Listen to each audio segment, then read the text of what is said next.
Apri, kamu angkat tangan, Apri. Lihat ini orang Dayak. Saya belum lihat. Ya. Dia ini orang Dayak. Dia dilantik jadi dokter tanggal 10 April yang lalu. Kemarin tanggal 3, ini kalau saya hitung, dokter yang saya luluskan yang ke-12. Jadi saya sudah lulusan 12 dokter. Tanggal 3 Juni kemarin, saya menghadiri pelantikan anak saya di Manado, dokter lagi, itu yang ke-13. Saudara, saya nyekolahkan orang karena saya mau menggenapi ayat ini. Kenapa saya sekolahkan anak Dayak yang jadi dokter? Tahun 95 kami suami istri pertama kali ke kampungnya. Kampungnya itu di Kecamatan Krayan, Kalimantan Timur. Tanggal 23 Mei 95 kami suami istri bersama tim tiba di kampung itu. Akhirnya saya beli rumah di sana, saya dirikan sekolah untuk suku itu. Setelah sekian lama saya di situ, saya bolak-balik keluar masuk terus. Kampung itu sampai hari ini tidak ada akses jalan darat ke wilayah Indonesia. Itu tidak ada. Kota terdekat mereka itu Tarakan. Mereka itu punya akses jalan darat itu kalau ke Sarawak. Dan di situ mereka kebutuhan sehari-hari bisa jalan kaki ke Malaysia. Nah, kalau orang tua mereka dulu yang saya pernah tanya, mereka belum ada transportasi pesawat. Pesawat misi dari MAF itu yang pertama kali masuk. Itu tahun 60-an, baru tahun 60-an yang lalu. Pesawat misi itu masuk. Kalau mereka jalan kaki ke Tarakan, itu minimal 2 bulan baru nyampe, saudara. Ngelewati berapa sungai. Sampai hari ini nggak ada jalan darat. Suara tembus belum jalan sampai kemana? Malino belum? Belum juga.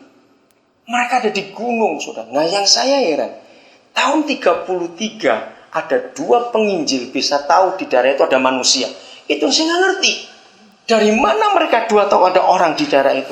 Bahkan sampai tahun 2010 aja belum ada jalan darat. Nah, ketika saya melihat banyak orang suku mereka itu mati konyol, saudara. Saya itu berapa kali lihat orang sakit mati di lapangan terbang. Kecil ya lapangan terbangnya, karena pesawatnya kecil yang bisa darat. Karena terlambat pesawat. Kalau mereka sakit itu juga ketarakan. Kalau cuaca buruk nggak bisa mendarat pesawat itu. Nah, di situ saya itu berkata, Tuhan, saya harus buat sesuatu untuk suku ini. Kasihan mereka. Saudara, sekarang mereka diacak-acak oleh kelompok yang lain. Karena mereka, kelompok itu nggak ingin, itu mayoritas Kristen. Kita harus tolong suku ini. Dari suku mereka, saya meluluskan 8 master, saudara. Ini dokter yang pertama dari suku mereka ini. 1 dokter dari suku mereka sedang kuliah sekarang. Kenapa saya berjuang untuk suku ini? Karena Tuhan sayang mereka di pedalaman itu. Nah, di antara suku-suku yang ada di Indonesia, saya kagum suku mereka yang paling hebat. 1 suku mereka itu lulus pilot. Saya sekolahkan. Sekarang masih ada di Amerika. Saya habis-habisan untuk menyatakan menggenapi ayat ini. Tanggal 3 Juni kemarin dilantik dokter yang ke-13. Dari 13 dokter ini sudah 2 yang spesialis. 1 bedah, sekarang sudah selesai dari bedah umum, dia ngambil onkologi.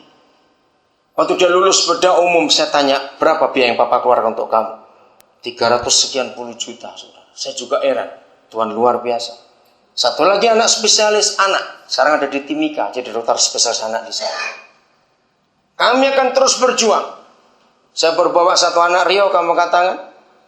Ini pertama kali ke Jakarta dan dia pertama kali naik pesawat dari Masohi, Pulau Seram sana. Baru Kamis yang lalu saya bawa dia ke sini. Dia akan kuliah, saya akan kuliahkan dia. Kamu ngambil apa di kesehatan? Ronsen. Ayo kita berjuang, saudara, untuk itu. Maka kita orang-orang kaya yang diberkati Tuhan. Jangan cuma meluluskan anak-anak sekarang. Ayo meluluskan banyak orang yang lain lagi. Supaya banyak orang diberkati. Tanggal 29 Mei yang lalu, 4 anak saya diwisuda barengan, saudara. 1 di Jogja, namanya Yanior. Dia lulusan bahasa Inggris. Tahun 98 saya di pedalaman. Sugapa namanya. Kalau saya dari sekolah kami punya sekolah di asrama itu, saya mandi, itu mesti ke Pancuran. Nah, kalau saya lewat di honenya dia, anak ini masih SD waktu itu. Saya berkata, good morning sir, good morning sir. Saya pikir anak pedalaman hebat. Nah, terus saya tanya, siapa orang tuanya di mana? Ternyata nggak ada orang tua. Saya lulus SD, saya sekolahkan di Nabire, saya turunkan dia SMP, SMA lulus. Saya bawa dia ke Jogja. Karena dia memang ingin bahasa Inggris. Dan dia diwisuda 29 Mei kemarin ini. Yanior namanya. Di Malang dari Kanjuruhan 3 lulus bersama-sama. 1 Prasetyo. Anak ini saya temukan tanggal 5 Mei tahun 2005 ada di Kendari, saudara. Enggak punya masa depan. Saya bawa ke Nabire, lulus SMK. Lalu saya tanya mau sekolah apa, mau jadi guru. Nah, kepala sekolah kami mau mewawancarai. Waktu itu hari ikut mewawancara enggak? Si Pras. Enggak. Ya, akhirnya dia ngambil geografi.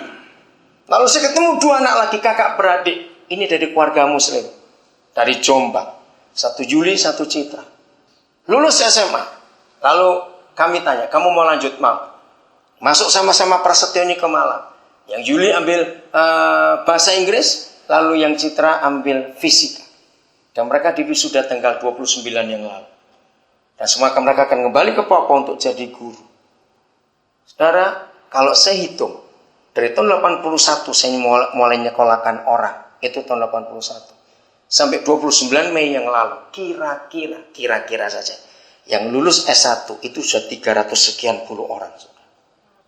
Ayo saya tantang saudara. Yang punya duit banyak ini. Untuk hidup sungguh-sungguh di dalam Tuhan. Hari ini Nobais kamu angkat tangan. Dia bilang ke sana. Ini sekarang atau berdiri supaya dilihat. Coba saudara lihat ke belakang. Nah dia sekarang ngambil S3 di UI. Dia kalau lulus adalah doktor yang keempat saya luluskan. Sudah 3 yang lulus doktor, saudara. 3-3-nya kebetulan ini perempuan. 1 sekarang ada di IPB di Bogor, ngambil S3 juga. Kalau hari Neno Bais itu ngambil jurusan administrasi apa? Publik. Iya, administrasi publik. Ya. Di UI, yang di Bogor ngambil teknik kelautan. Khusus belajar tentang racun-racun di laut. Saudara, saya bersyukur kepada Tuhan kepercayaan itu. Master yang saya luluskan kira-kira ya itu 30 sekian orang, S2-nya saja. Saudara bisa bayangkan bagaimana saya bisa dapat duit untuk nyokolahkan orang seperti itu. Di depan ini Roni dari dari SMA ya, biaya saya biayai. Sekarang dari yatim piatu karena papa mama sudah meninggal. Sekarang dia sudah selesai S1-nya, dia jadi pengacara.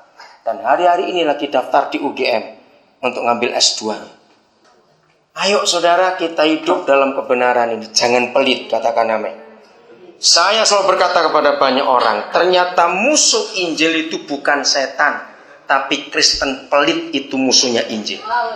Catat itu baik-baik. Ketika kita hanya hidup untuk diri kita sendiri saja, maka itu ayo kita hidup saudara seperti yang saya katakan. Maka itu bedanya kasih dan kebaikan ada di sini. Kebaikan suka bagi-bagi karena memang dia punya banyak. Kalau kasih itu memberi sampai miskin, bedanya di situ. Oke, kita lihat kembali ayat yang kedua. Masih 2 Korintus 8. Saya hampir selesai karena saya cepat-cepat berangkat.